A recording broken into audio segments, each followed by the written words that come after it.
If you follow any artist on the internet, you've probably heard commission horror stories. People scamming artists, clients disrespecting and crossing boundaries, tons and tons of weird requests. Just look up commission storytime and see for yourself. I think I'm lucky that, for the most part, my clients have been nothing but kind and helpful, and I'm grateful for the support. But the small bunch of bad experiences that I had are more entertaining to hear about. Boy, oh boy, do I have quite a lot to say. Every single anecdote I'm about to tell you happened when I was a teenager. Now I'm a lot more careful, and it's been years since anything similar happened. If you ever commission an artist and feel that they are way too untrusting, this is why. While narrating, I'll be drawing a bunch of seals. If it seems unrelated to the premise of the video, it's because it is. I wanted to work on this project that involved seals, but I just couldn't find any good clickbaity title for a seal video, so I just added them to a classic story time. If you're not interested in this contrast, you can choose to turn off the volume and just watch the seals. You can't choose to ignore the seals. The seals will find you. I started posting art on the internet when I was 15. Actually, I started even earlier, around 13 on DeviantArt, but somebody there said my art was trash. It was. And I deleted my account and gave up on posting. But I tried again on Instagram a couple of years later, and I was doing well. Very well. My art wasn't that great either, but people seemed to like it. So I, a kid with no social life, decided to work more on that and grow my account. And no longer after that I started taking commissions. So, as a minor at the time, I had to ask my mom to let me use her PayPal account to accept the payments, and she could just hand me the equivalent money. My commissions were very cheap, but hey, as a teenager at the time, that was good money for savings. One time, I got a message from a girl telling me she had sent money to my PayPal's email, so now I had to do a commission for her. And it was true. The problem is that she sent the money to the contact email in my bio. And that email wasn't linked to any PayPal account, and I couldn't create one because I was a minor. Remember, folks, don't send any money before talking about the commission with the artist. They might not be able to accept your commission and will put you in an uncomfortable situation. So I told her that there was no account linked and PayPal would have sent the money back to her in a month.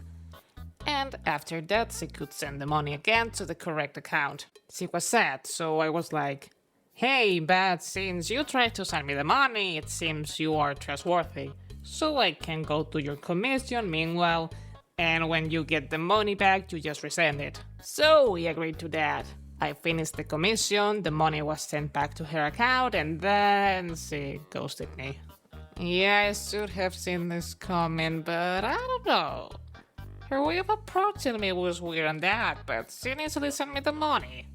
I thought I could trust her. Yeah, don't trust people on the internet. It looked like the story should have ended here, but guys, it only gets wilder.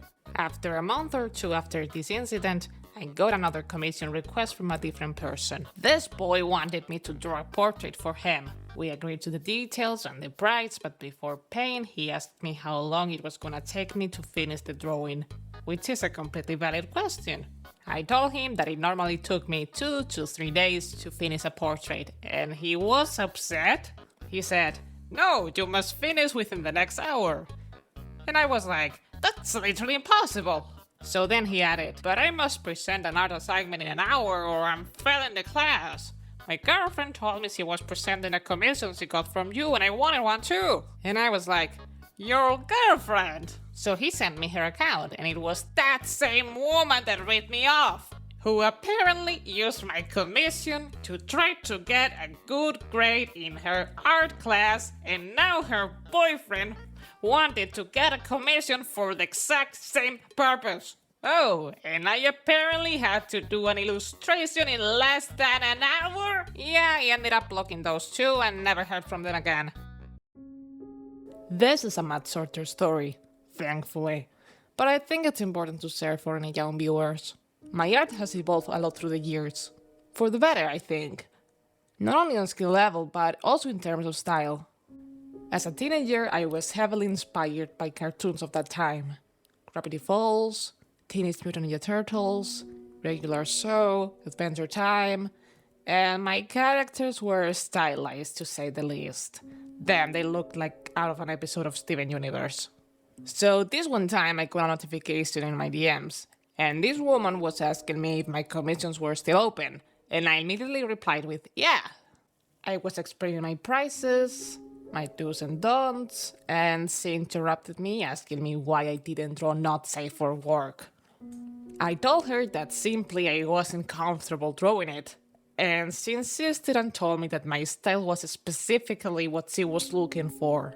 I want to state again that I was a teenager at that time. I don't think I have to explain why that's wrong on so many different levels. I know there are many teenagers that don't think it's a big deal to post not safe for work art, but that's inevitably going to attract the wrong people to your account and it can be dangerous. And if there's any adults that don't think this is a big deal, go to jail! I stood my ground and told her no, and she was like, oh, what a shame, and then followed me. Now, looking back at this story, I'm so disgusted and just wondering why I just didn't immediately block her. I guess I didn't want to be impolite. If any young viewers are watching, please, please, please block and report these weirdos. Do not even reply to them, even if they're not explicitly asking for something like this, but you get bad vibes from them, just block them. You're not being rude for rejecting an offer. Be safe. And this last story also goes to tell you to be careful when working for people that are friends or family. And I must do a big disclaimer here. Every time I've mentioned online to have boundaries with people you know, I get comments saying that I'm ungrateful or a bad friend or a nephew or whatever. So I must first clarify that I love giving out gifts to my friends and family. My friends have had to fight me a couple of times because I refuse to accept their money. If any of you are watching, I love you. And it's not rare for me to give some portraits to family members for special occasions. However, I hate when they take my art for granted. There's such an obvious difference between family members that support my art and are actually touched when I make them a gift, and those who don't care that much, but like free stuff and are like, can't you just draw me? Like, how much does that take? 20 minutes? Especially now that I have bills to pay. But even as a teenager, when I had a somewhat busy schedule for work and studies, I had friends and family telling me to put those things aside and make some custom art for them. Okay, yes, I assume that's not gonna stop any comments calling me a greedy person that hates their family, but I just wanted to explain myself. So when I was around 15, I went to the house of some friends of my dad because they invited us to have lunch. At some point, my parents did the thing I hated the most as an extremely insecure side teen. Show my art to their friends. The other family was like, oh wow, you're so talented for your age. Actually, there is a little art job we'd like to get from you. Oh, don't worry, we'll pay you. That last part was unexpected, but welcome. So basically, they asked me to design a poster so they could print that for their son's birthday. Their son played basketball, so they wanted me to draw him playing basketball and some other details. I agreed, and oh boy, I stood in half. First of all, my dad automatically started controlling every decision I made. I came up with the first sketch and he was like, yeah, no, that's not what I had in mind. And I was like, okay, but maybe we can ask the clients in question what they think. And he was like, well, I'm their friend, so I know better. And I suppose that was true. He then suggested I should draw their adult son as a baby playing basketball because that's funny. And when I said I wasn't a big fan of that idea, he got mad at me because he knew better. He was nitpicking every single design choice I made, and making me change everything to his liking. He even gave me a sketch he made so I could trace that. After I finished the character, he told me I should definitely add a background, but I told him that was not part of the commission, except for a basketball basket.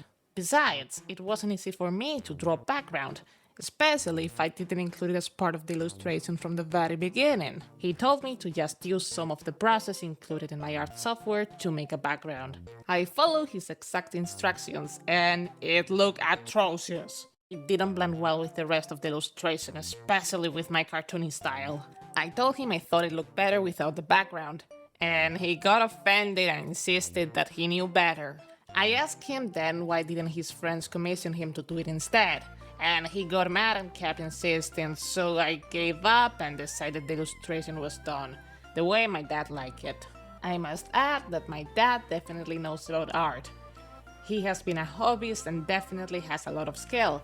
I just have no idea what was up in his mind during that period, if he just didn't know about digital art software or whatever was going on. I don't think it was that sort of teen ego telling me his design choices were bad, because even when I consider that my skills have surpassed him, I think nothing he told me made sense, and I still consider the illustration atrocious. But at least the nightmare was over. My dad sent the illustration to his friends, and I never received any sort of feedback.